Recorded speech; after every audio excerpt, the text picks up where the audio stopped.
घड़ा मिला है वो तो ठीक है, लेकिन इसके अंदर कुछ ना कुछ तो जरूर निकला होगा। वे कहाँ पर है?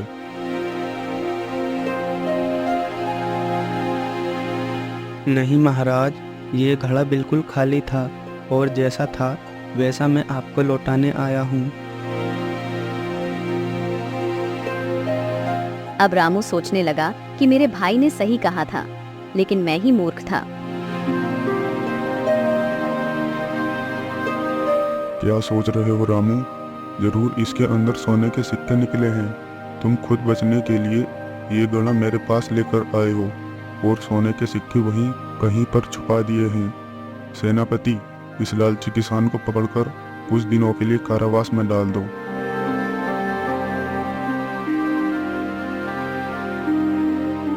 अब बेचारे रामू को झूठे आरोप में कारावास में डाल दिया जाता है। राघवपुर नाम का एक छोटा सा गांव था, जिसमें रामू नाम का किसान अपनी छोटी सी कुटिया बनाकर अपने छोटे भाई के साथ रहता था। रामू दिल का सच्चा और एक ईमानदार कृषक था। वह देर शाम तक अपने खेतों में काम करता और जो भी कुछ अन्न खाने को मिलता अपने घर पर लेकर आ जाता। गोविंद, खेत में जितना भी खरपतवार था मैंने एक एक करके सारा हटा दिया। अब बस बारिश का इंतजार है। पता नहीं ये भगवान कब बरसेगा।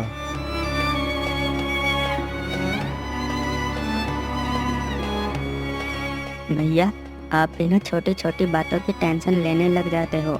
आपकी मेहनत जरूर रंग लाएगी।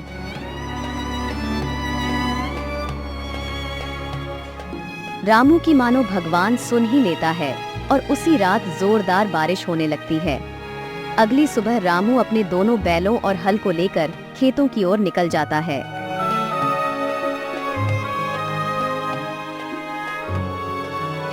भैया, दोपहर हो गई है, खाना खा लीजिए। बस पूरे दिन काम काम, कुछ अपना भी ख्याल रखिए।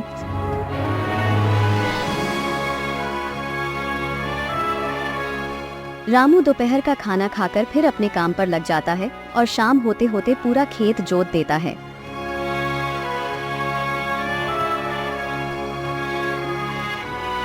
चलो, खेत तो मैंने जैसे तैसे जोत दिया है, बस अब ऊपर वाले के हाथ में है।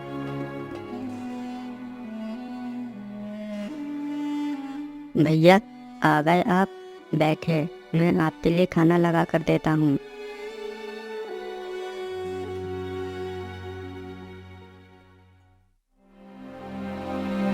गोविंद अंदर से रामू को खाना लाकर दे देता है। रामू बड़े प्यार से खाना खा लेता है। गोविंद, मेहनत करके रोटी खाने का अपना अलग ही स्वाद है।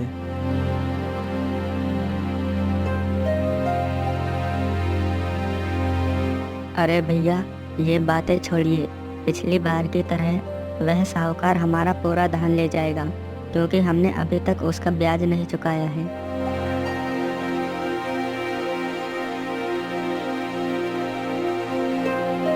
अरे गोविंद, आगे का आगे देखेंगे।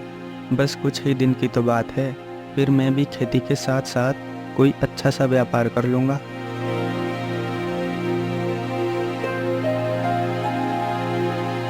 कुछ महीनों के बाद रामू की पूरी फसल पककर तैयार हो जाती है।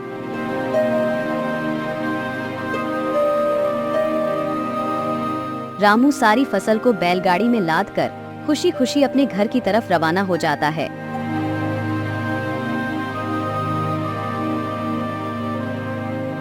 रामू जैसे ही घर पहुंचता है, तभी उस गांव का साहूकार वहां पर आ जाता है।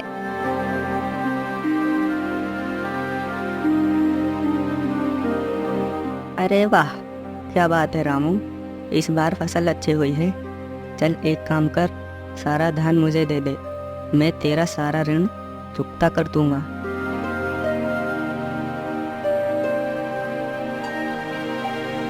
नहीं साहूकार जी, अगर मैंने सारा धान आपको दे दिया तो फिर हम क्या खाएंगे?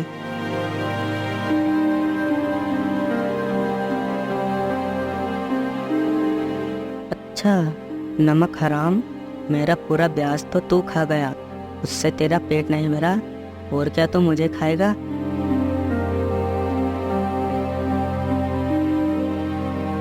बाहर शोर शराबा सुनकर रामू का भाई गोविंद भी बाहर आ जाता है।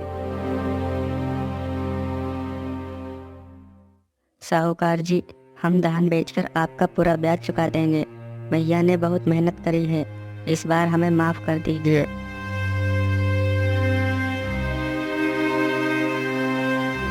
माफ कर दूं? वे भी तुम लोगों को? क्यों, मैंने माफी की दुकान खोल रखी है? मुझे नहीं पता। मैं इस बार तुम्हारा पूरा धान ले जाऊंगा। तुम लोगों को बहुत दिन हो गए हराम का खाते खाते।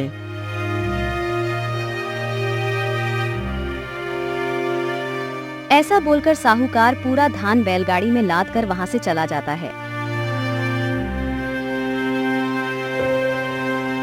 हे भगवान, ये तूने क्या कर दिया? अब मैं क्या करूँगा? अगर मेरी किस्मत में भूख लिखी थी तो इतनी फसल क्यों दी?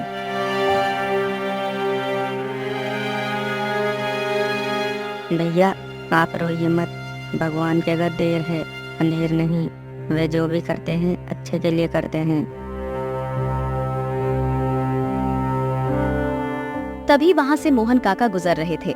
वह रामू को इस हालत में देखकर वहीं रुक जाते हैं।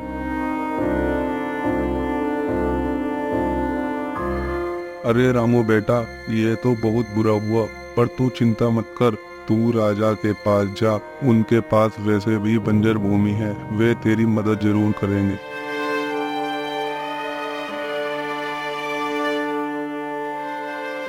ऐसा बोलकर मोहन काका वहां से निकल जाते हैं। कुछ ही देर में रामू भी राजमहल की ओर निकल जाता है। चलते चलते उसे राजमहल पहुंचने में पूरा 1 दिन लग जाता है।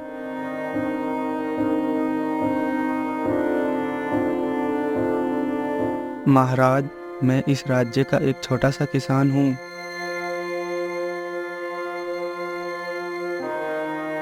ऐसा बोलकर रामू बेचारा वहां पर ही रोने लगता है।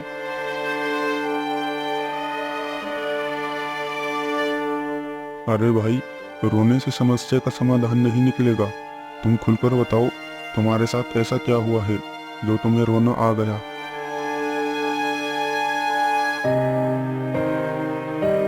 राजा शिवराज की बात सुनकर रामू उस नरभक्षी साहूकार की पूरी पोल खोल देता है।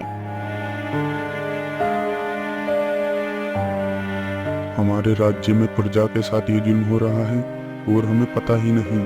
सेनापति, जाओ और उस साहूकार को हमारे सामने हाजिर करो। उसको बहुत दिन हो गए हैं प्रजा का खून चूसते हुए।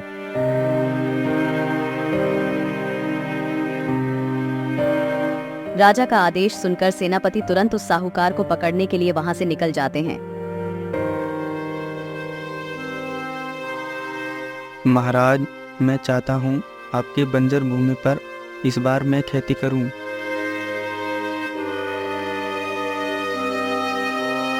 वाह, ये तो बहुत खुशी की बात है, लेकिन वह भूमि कई वर्षों से बंजर पड़ी हुई है।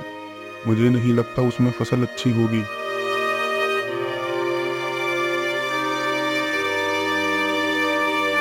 महाराज, उस भूमि को मैं फसल के योग्य बनाऊंगा। मेहनत देखकर पहाड़ भी अपने घुटने टेक देता है। राजा शिवराज रामू की बातें सुनकर काफी ज्यादा खुश हुए। ठीक है, तुम मेरी बंजर भूमि पर निर्भय होकर खेती कर सकते हो और तुमसे कुछ नहीं लिया जाएगा। ऐसा समझ लेना, वह खेत तुम्हारा ही है। अगले दिन सेनापति ने साहूकार को बंदी बनाकर राजा के सामने पेश कर दिया।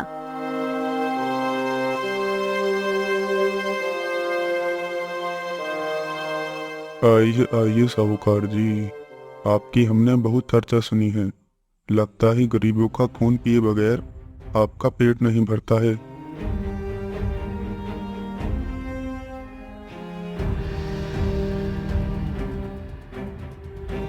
महाराज, मुझे माफ कर दीजिए।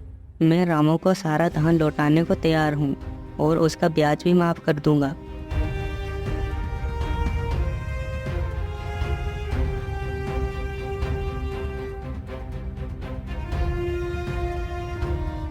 नहीं नहीं साहूकार जी, आज आप रामू को सब लौटाने को तैयार हो, फिर आपको आजाद छोड़ दिया जाए तो आप किसी और को परेशान करोगे। वह कहते हैं ना, एक चिंगारी पूरे समाज में आग लगा देती है।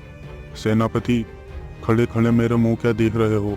ले जाओ इसे और कारावास में डाल दो।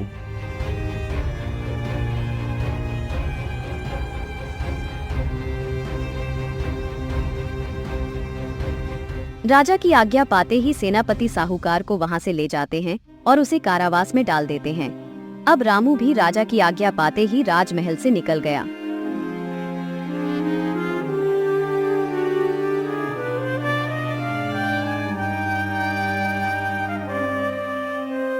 भैया, क्या हुआ?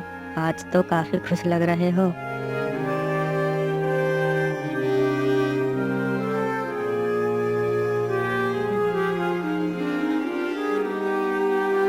अरे खुशी की तो बात है गोविंद।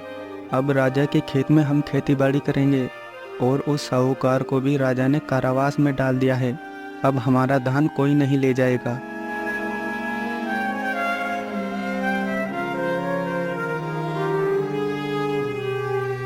अरे वाह, हमें तो पता ही नहीं था हमारे राज्य का राजा इतना दयालु है।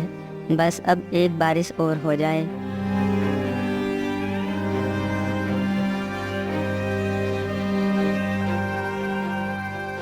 हाँ गोविंद, हमारी मेहनत और लगन को देखकर भगवान जरूर बरसेगा।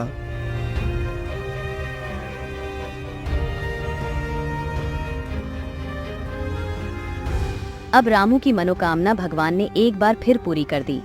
उसी रात जोरदार बारिश हुई और मानो पूरी रात बारिश रुकने का नाम ही नहीं ले रही थी। अगली सुबह रामू फिर अपने बैलों को लेकर खेत आ गया था और वह खेत की अच्छी तरीके से जुताई करने लगा। तभी अचानक उसके दोनों बैल एक जगह पैर थाम लेते हैं।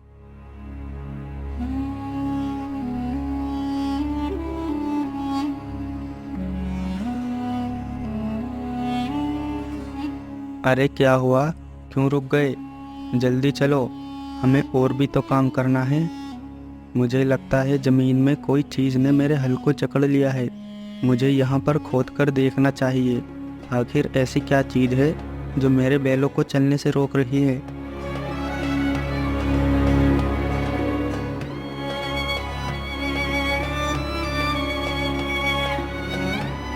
रामू वहां पर खुदाई करने लगा और वह देखता है कि वहां पर तो एक सोने का घड़ा निकला है। उसे देखकर रामू के होश उड़ गए थे। फिर वह सोने वाला घड़ा लेकर घर की ओर निकल जाता है।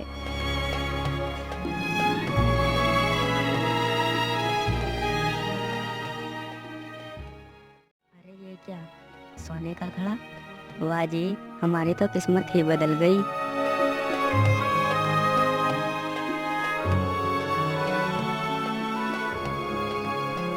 नहीं गोविंद, यह घड़ा राजा के खेत में निकला है। मैं राजा को वापस लौटाने जा रहा हूँ। पहले भी राजा ने हम पर बहुत उपकार किए हैं।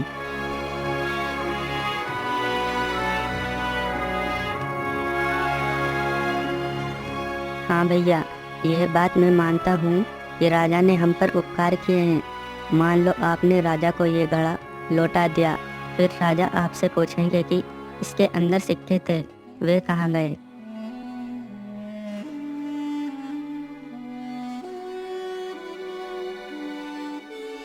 ऐसा कुछ नहीं होगा गोविंद, हमारा राजा ऐसा नहीं है।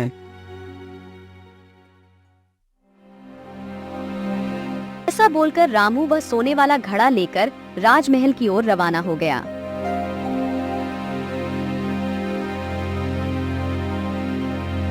महाराज, जब मैं जुताई कर रहा था तो आपके खेत में मुझे ये सोने का घड़ा मिला है। मैं आपकी संपत्ति वापस लौटाने आया हूँ।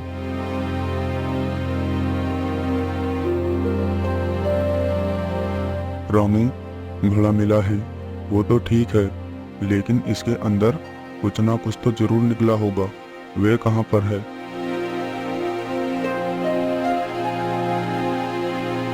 नहीं महाराज, ये घड़ा बिल्कुल खाली था और जैसा था वैसा मैं आपको लौटाने आया हूँ। अब रामू सोचने लगा कि मेरे भाई ने सही कहा था, लेकिन मैं ही मूर्ख था। क्या सोच रहे हो रामू? जरूर इसके अंदर सोने के सिक्के निकले हैं। तुम खुद बचने के लिए ये गड़ा मेरे पास लेकर आए हो और सोने के सिक्के वहीं कहीं पर छुपा दिए हैं। सेनापति, इस लालची किसान को पकड़कर कुछ दिनों के लिए कारावास में डाल दो।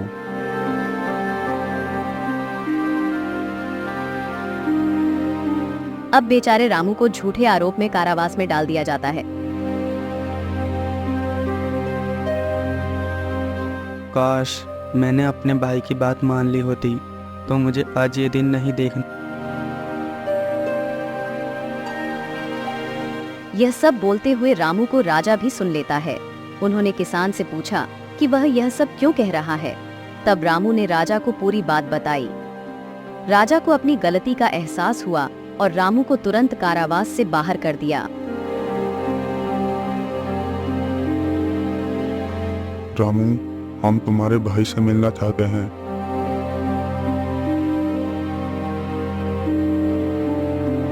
जरूर महाराज, मैं उसे आपके राजमहल लेकर आता हूँ। मुझे जाने की आज्ञा दें। राजा की आज्ञा पाकर रामू राजमहल से चला जाता है। गोविंद से बातें करने के बाद राजा को पता चल गया था कि वह कितना बुद्धिमान है। किसान के भाई को राजा ने खजाने का मंत्री बना दिया था और उन्हें रहने को घर और सभी सुख सुविधाएं दी गईं। किसान को थोड़ा कष्ट जरूर झेलना पड़ा, लेकिन अंत में जीत सच्चाई की हुई।